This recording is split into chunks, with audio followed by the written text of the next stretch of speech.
Alright everyone, today we're going to try and make creme brulee. So you're going to need a large pan, an oven preheated to 300 degrees, ramekins, sugar, vanilla extract, a couple bowls, a cup measure, eggs, half teaspoon measure, a fourth cup, and heavy whipping cream. Okay, and let's get started. The first thing we want to do is have your eggs come up to room temperature. I've had these sitting out for a little while. And you're going to separate the whites from the yolks. So since our eggs are at room temperature, the first thing that we're going to do is separate them. So, in order to separate them, crack the egg just on the edge, and then you're going to break it so that there's a top and a bottom. And you're going to pour the whites out and put the yolk into the top part of the egg. That'll separate it, and then you can put the yolk into the bigger bowl because we're going to beat it with eggs. We're going to beat the eggs with sugar.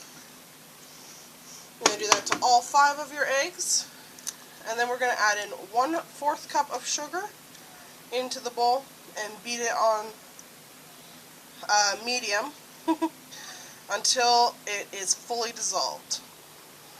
Alright, so now we're over here. We have our bowl of egg yolks and 1/4 cup sugar, and we have our blender. So we're just going to plug our blender in. I have the whisking attachment on, and we're going to just whip these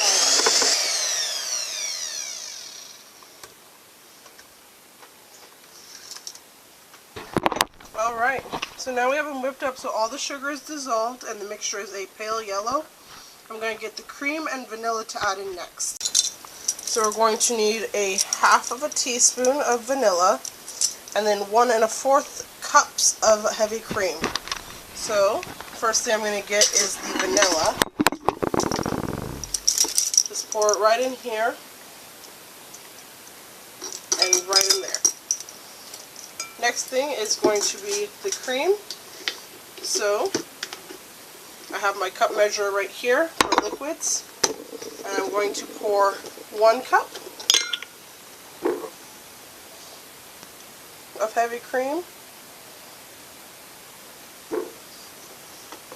and right into here. Once that's all in, I'm going to fill up another 1/4 cup and add that in. This is a very heavy dish, which is why it makes a great dessert for holidays. Holidays are a great time for this. And you want to make sure and get the ratios right, because otherwise it won't set up properly.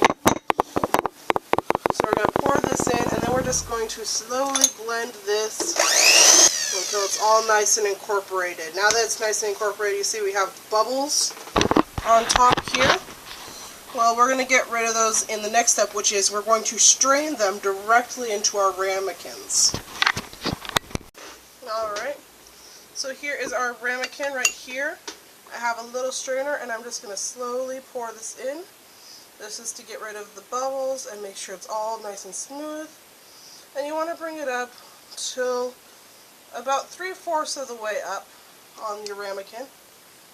Set it aside and do this for all of your ramekins until they're all ready to go into the next phase, which is to put them into the baking sheet with water so that they can do a water bath in this oven. This is a little bit messy. I'm going to have to clean up once I've finished with this. Alright, and there is my 4th creme brulee ramekin. So I'm going to put them into this pan right here. You want them to be sitting flat, flush to the bottom. And you want to make sure that they are all stable. I'm going to do a little maneuvering, make sure they're all in there. And you're going to do a water bath almost to the top of the ramekins. Make sure you don't get any water in the ramekins because that will mess up your custards. They are very finicky. So you want to make sure you get it basically up to where the top of the creme brulee is.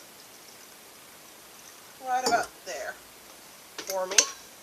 And then you're going to put this into the oven and let it cook for about 40-45 minutes. Carefully We don't want to get any water into our custard. Alright. And then you can go ahead and let that bake. Alright. So once the time is up and your creme brulees are set, you're going to carefully remove them from the oven and set them down to cool.